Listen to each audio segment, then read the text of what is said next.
किसान साथियों, आज इस कार्यक्रम में हमारे मेहमान हैं श्री कृष्ण कुमार, जो कि प्रबंधक हैं क्षेत्रीय कार्यालय नाबार्ड। आज हम आपसे नाबार्ड की जो विभिन्न योजनाएं हैं किसानों के लिए, उस पर चर्चा करेंगे। कृष्ण कुमार जी, कार्यक्रम में आपका बहुत बहुत स्वागत है। धन्यवाद सर। कृष्ण कुमार जी, सबसे पहले तो ये बताएं कि नाबार्ड यानी जो राष्ट्रीय कृषि और ग्रामीण विकास बैंक है, वो किसानों के लिए किस तरह की योजनाओं के माध्यम से सहायता कर रहा है। नमस्कार किसान भाइयों, जैसा कि आप जानते हैं कि नाबार्ड की स्थापना का उद्देश्य ही किसानों और ग्रामीणों के जीवन में खुशियों के रंग भरना था और पिछले 40 वर्षों से नाबार्ड यह काम बखूबी कर रहा है। नाबार्ड कृषि और गैर कृषि क्षेत्र दोनों में सहायता दे रहा है। आज हम इस सहायता को दो तरीके से समझेंगे। पहला हम फाइनेंशियल, दूसरा नॉन फाइनेंशियल। तो फाइनेंशियल में हम बात करें तो आप लोगों ने केसीसी के बारे में सुना होगा। आज प्रत्येक किसान जब भी ऋण लेता है तो उसको केसीसी के माध्यम से ऋण दिया जाता है। तो नाबार्ड क्या करता है, जिन बैंकों से आप ऋण लेते हैं, चाहे वो सहकारी बैंक हो चाहे वो ग्रामीण बैंक हो, आपके ऋण के सापेक्ष में हम उनको पुनर्वित्त सहायता प्रदान करते हैं ताकि बैंकों के पास नकदी की कमी ना रहे, किसान भाइयों को समय पर लोन मिले। समय पर लोन मिलेगा तो किसान भाई समय पर अपनी फसल को रुपाई बुआई कर पाएंगे और समय पर जो भी फसल की रुपाई बुआई होगी तो उसका उत्पादन भी अच्छा होता है। इसके अलावा ये हमने फाइनेंशियल तरीके से बात की। कोविड के दौरान हमने स्पेशल विंडो भी खोली थी ताकि एग्रीकल्चर के लिए जो भी ऋण सुविधाएं हैं उनको और बढ़ा सके और किसानों को किसी भी तरह की असुविधा का सामना ना करना पड़े। इस स्पेशल लिक्विडिटी के तहत बैंकों को हमने इंटरेस्ट सबवेंशन भी दिया था ताकि वो इस सुविधा का फायदा किसानों तक पहुंचा सके और इस तरह से किसानों को कम से कम ब्याज दर पे कृषि ऋण उपलब्ध हो पाता है। यदि हम दूसरा नॉन फाइनेंशियल सेक्टर की बात करें तो इसमें हमने किसान क्लब से शुरुआत की थी, जिसमें हम 10-12 किसानों को एक साथ जोड़ के एक ग्रुप बनाते थे ताकि किसान मिलकर काम करे, ताकि उनकी इनपुट लागत है वो कम हो और उनका मुनाफा बढ़ पाए। राज्य में हमने 700 से अधिक किसान क्लब्स का गठन किया था। किसान क्लब का गठन होने के बाद किसान उस पर काम करने लग गए, लेकिन अब उस क्लब को हमें एक और ऊंचाइयों तक लेके जाना था। इसलिए उन किसान क्लब्स को आगे बढ़ाने के लिए नाबार्ड ने एक नई संकल्पना प्रकारित किया और इसी नई संकल्पना का उद्देश्य था किसानों को व्यवसायी बनाना, उनको उद्यमी बनाना, और इसको हमने एक नया नाम दिया एफपीओ, कृषक उत्पादक संगठन। जी, तो कृष्ण कुमार जी, हमारे किसान साथियों को वैसे तो मालूम है कि कृषक उत्पादक संघ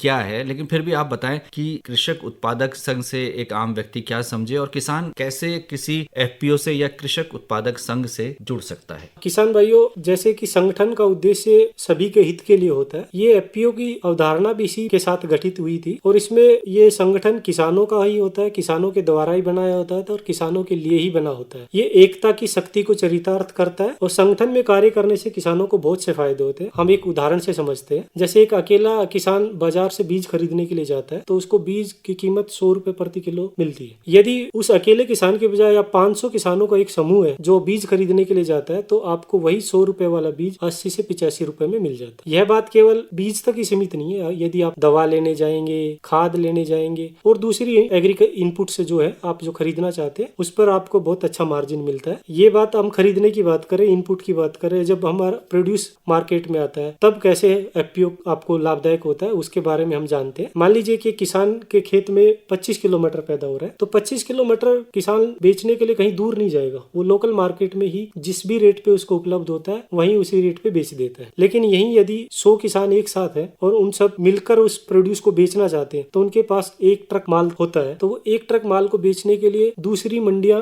तलाशते हैं ताकि उनको अधिक से अधिक ऊंचे से ऊंचा मूल्य मिल पाए। जब इस तरह की मंडियों का ऑप्शन वो तलाशते हैं, चाहे वो नजदीक में देहरादून जाए, दिल्ली जाए या कहीं और जाए, तो उनको लोकल मार्केट से कहीं अच्छा रेट मिलता है और वहां पर मांग है, उनके उत्पादों की मांग है वो भी लगातार बढ़ती रहती है। कुछ और उदाहरण समझते हैं। जैसे किसान है, उसको एग्रीकल्चर से रिलेटेड कुछ स्पेशल सलाह लेनी है, कृषि वैज्ञानिकों से उसको बात करनी है, तो अकेला किसान एक कृषि वैज्ञानिक को बुलाकर अपने खेत में किसी तरह की सलाह लेना उचित नहीं समझता क्योंकि उस पर खर्चा बहुत ज्यादा आ जाएगा। लेकिन यही किसान यदि 100 है, 200 है, 500 है तो वो एक कृषि वैज्ञानिक की फीस या किसी कंसल्टेंट की फीस आसानी से बियर कर सकते हैं। एफपीओ किसानों के लिए एक वरदान है। जी, बिल्कुल सही कहा आपने। और उत्तराखंड में खास तौर से यदि किसान एफपीओ की बात करें तो कितने होंगे एफपीओ? सर, अभी राज्य में 204 एफपीओ है। नाबार्ड के सहयोग से 130 का गठन किया गया है और राज्य के सभी ब्लॉक्स में एक एफपीओ जरूर मौजूद है। 40,000 से ज्यादा किसान एफपीओ के माध्यम से जुड़े हुए हैं। कुछ हमारे एफपीओ महिला विशेष भी है, जहाँ सभी किसान महिलाएं हैं। हमारे एफपीओ बहुत अच्छा काम कर रहे हैं और कुछ एक का तो वार्षिक टर्नओवर है वो करोड़ों रुपए में है। हमारे एफपीओ की जो सदस्यता है वो 250 से लेके ना सबसे बड़े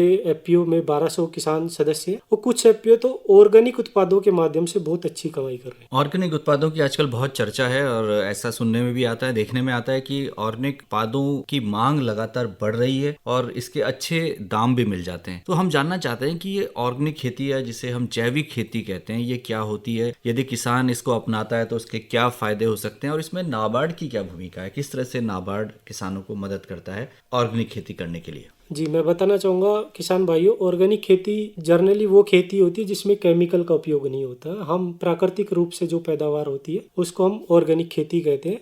उसमें यूरिया, केमिकल्स, दवाइयाँ जो हम लोग अपनी पैदावार को बढ़ाने के लिए डालते हैं, इन सब चीज़ों का उपयोग नहीं होता है। उसकी जगह हम गोबर, दूसरी तरह की खाद, नीम, मिर्ची, इनके छिड़काव करते हैं। तो ये सब ऑर्गेनिक रूप से ही तैयार होते हैं, प्राकृतिक रूप से ही तैयार होते हैं। इसमें मानव निर्मित यूरिया और दवाइयों का उपयोग नहीं होता। और जैसा कि आप जानते हैं, कोरोना काल से सभी लोग स्वास्थ्य के प्रति बहुत जागरूक हुए हैं और पौष्टिक आहार के लिए लोग अधिक पैसा खर्च करने के लिए तैयार। इसलिए ऑर्गेनिक उत्पादों की मांग बढ़ती जा रही है, रेट भी अच्छा मिलता है। हमारा राज्य तो वैसे ही बाय डिफॉल्ट ही ऑर्गेनिक है, तो नाबार्ड भी किसानों को ऑर्गेनिक खेती के लिए प्रेरित करता है, उनको ऑर्गेनिक खेती के लिए रजिस्टर करता है, उनको ऑर्गेनिक खेती के महत्व बताता है। जहाँ जरूरत होती है उनके लिए प्रशिक्षण की सुविधा भी नाबार्ड उपलब्ध करवाता है। और हमारे राज्य में कुछ वैलियां हैं जो बहुत अच्छा उत्पादन कर रही हैं ऑर्गेनिक रूप में। इन वैलियों के उत्पादों की विशेष पहचान भी बन चुकी है। जी, आपने वैल्यू की बात की। एक नई चर्चा सुनने को मिल रही है, वो ये है वन वैली वन प्रोडक्ट। ये क्या है, किसानों के लिए इससे क्या लाभ हो सकता है? जी, वन वैली वन प्रोडक्ट का अर्थ होता है कि एक वैली में हम सिर्फ एक ही तरह की फसल लगाएंगे।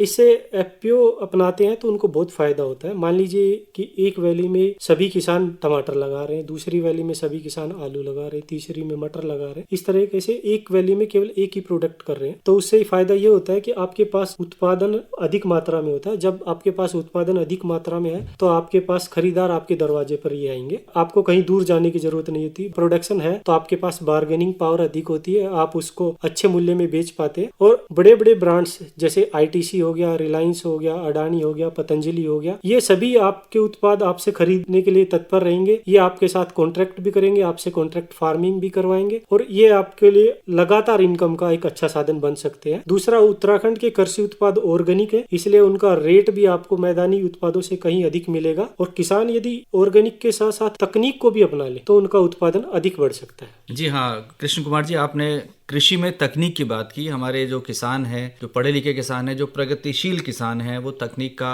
भरपूर इस्तेमाल कर रहे हैं अपने उत्पादों को बढ़ाने के लिए और अच्छा मुनाफा भी कमा रहे हैं। लेकिन जो किसान अभी पारंपरिक ढंग से कृषि कर रहे हैं, उनके लिए आप क्या कहना चाहते हैं और नाबार्ड इसमें किस तरह की मदद कर सकता है? किसान भाइयों, पारंपरिक तरीके से खेती में आपको इतना उत्पादन नहीं हो पा रहा है और इसी वजह से ज्यादातर किसान है वो कृषि छोड़ रहे हैं। स्पेशली हम पहाड़ों की बात करें तो बहुत सी जमीन है पिछले 2-3 वर्षों में बंजर होती चली गई है। लोग पलायन कर चुके हैं क्योंकि उत्पादन इतना नहीं हो रहा है कि वो उस पर सर्वाइव कर पाए। इसलिए तकनीक को अपनाना बहुत जरूरी है। नाबार्ड तकनीक और नवोन्मेष के लिए हमेशा से तत्पर रहा है और ताकि किसानों की आय बढ़ सके। हम तकनीक को अपनाने के लिए किसानों के लोग प्रशिक्षण की सुविधा उपलब्ध करवाते हैं। हम ऐसी जगह किसानों को भेजते हैं जहां तकनीक को अपनाते हुए किसान अधिक उत्पादन कर पा रहा है या नवोन्मेष को अपनाकर वो अच्छा उत्पादन ले रहा है। तो इस तरह की चीजों को दिखाने के लिए हम राज्य में चाहे इस तरह की तकनीक का उपयोग हो रहा है या राज्य से बाहर, हम किसानों के एक ग्रुप को वहां तक भेजते हैं उस तकनीक को समझने के लिए, उसको देखने के लिए, उसको सीखने के लिए और सीख कर उसे अपनाने के लिए। इस तरह के प्रशिक्षण कार्यक्रम नाबार्ड किसानों के लिए आयोजित करता है और ये 3 दिन का प्रशिक्षण कार्यक्रम होता है। हम इसमें 16 से 25 किसानों को एक साथ टूर पे भेजते हैं और उनके साथ हम एक प्रगतिशील किसान को भी भेजते हैं या किसी एनजीओ को जो उस किसानों के क्षेत्र में काम कर रहा है। इससे फायदा ये होता है कि कोऑर्डिनेशन अच्छा रहता है और प्रगतिशील किसान उसको जल्दी से अपना लेता है और दूसरे लोगों को प्रेरित कर पाता है। जहाँ तक तकनीक की बात है, नाबार्ड ने राज्य के अंदर एक आर्टिफिशियल इंटेलिजेंस के आधारित हरिद्वार में एक योजना परियोजना चलाई है जिसमें हमने एक पर्टिकुलर एरिया डिसाइड किया हुआ है, उसकी मॉनिटरिंग सीधा सैटेलाइट से हो रही है। इस मॉनिटरिंग का फायदा ये है कि उस पर्टिकुलर एरिया में जहाँ पर हमारे किसान फसल उगा रहे हैं उस पे मौसम कैसा रहेगा, कब उसमें किसी बीमारी की आशंका है, कब वहाँ पर अधिक बारिश होने की संभावना है और किस तरह के नए कदम किसानों को अपनी फसल को बचाने के लिए उठाने हैं, इन सब की जानकारी उनको पहले से ही रहेगी। तो इस तरह से किसी भी प्राकृतिक आपदा के आने से पहले ही किसान अपने फसल को बचाने के लिए हर संभव प्रयास कर सकता है। और ये आर्टिफिशियल इंटेलिजेंस तकनीक है, ये अकेले अभी सिर्फ एक क्षेत्र के लिए दी है। जब इसका सक्सेसफुल इम्प्लीमेंटेशन होगा तो हम इसे पूरे राज्य के लिए भी आगे लागू करेंगे। इसी तरह से हमने एक दूसरा स्कीम है नवोन्मेष के तहत, जिसमें हमने इंटीग्रेटेड फार्मिंग एक परियोजना है जो हमने उत्तरकाशी में शुरू की है। इसमें नाबार्ड की तरफ से पूरी तरह से अनुदान आधारित है। इस इंटीग्रेटेड फार्मिंग को हम इस तरह से समझते हैं कि किसान यदि केवल एक फसल पर निर्भर होता है और बाई चांस कहीं प्राकृतिक आपदा के कारण उसकी वो फसल नष्ट हो जाती है तो उसकी आय का कोई दूसरा साधन नहीं है, उसकी आय जीरो हो जाती है। ऐसे में किसान का सर्वाइव करना बहुत मुश्किल हो जाता है। लेकिन यदि इंटीग्रेटेड फार्मिंग वो करता है, इंटीग्रेटेड फार्मिंग का अर्थ ये होता है कि वो एक फसल के साथ साथ दूसरे अन्य को भी ध्यान में रखे। वो कृषि के साथ साथ पशु पालन करे, मछली पालन करे, मधुमक्खी पालन करे, फलों के वर्क्स लगाए, सब्जियां लगाए, ये सब वो एक साथ करता है। तो इनमें से कोई एक फसल खराब भी हो जाती है तो उसकी इनकम पर इतना असर नहीं होगा क्योंकि उसकी इनकम जीरो नहीं हो सकती, तो उसको दूसरे तरीकों से इनकम आती रहेगी और वो सरवाइव कर पाएगा। एक हमने तकनीक के आधार पर ही हमने उधम सिंह नगर में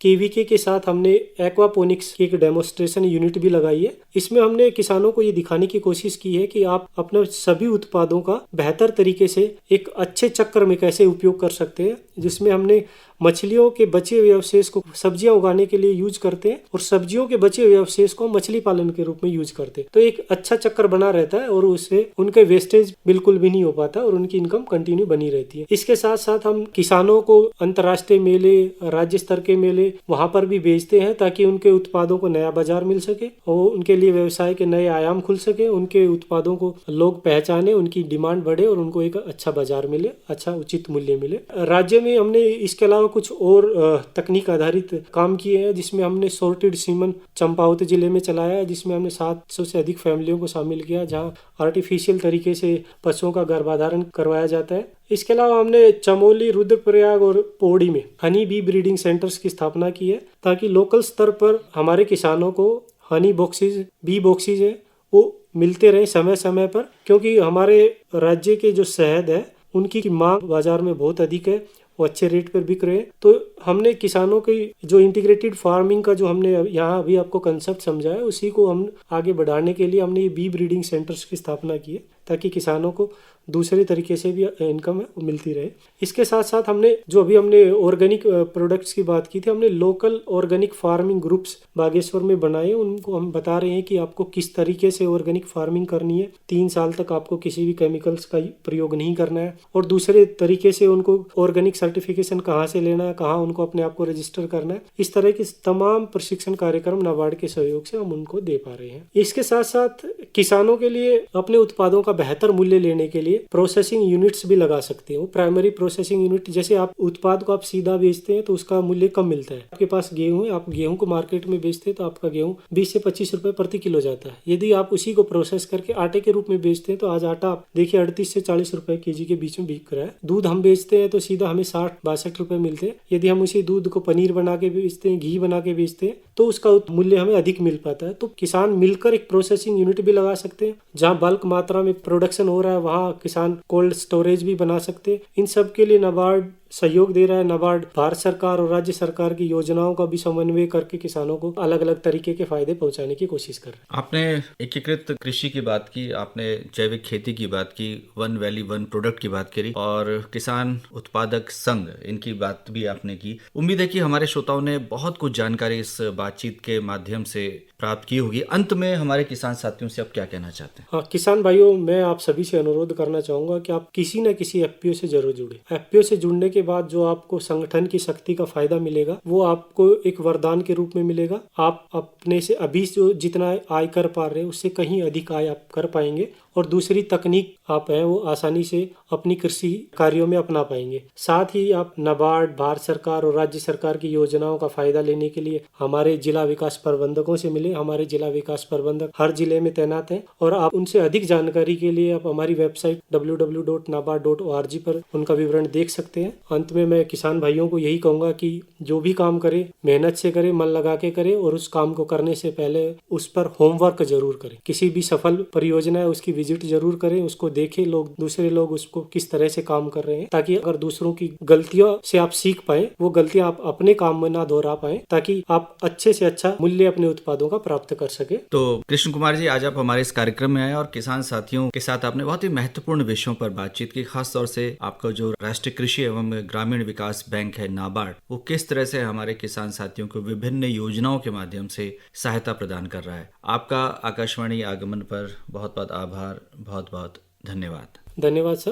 अंत में मैं किसान भाइयों को दिवाली की हार्दिक शुभकामनाएं देना चाहूंगा। आप सभी को दिवाली मंगलमय हो, सुखमय हो और स्वास्थ्यवर्धक हो। धन्यवाद।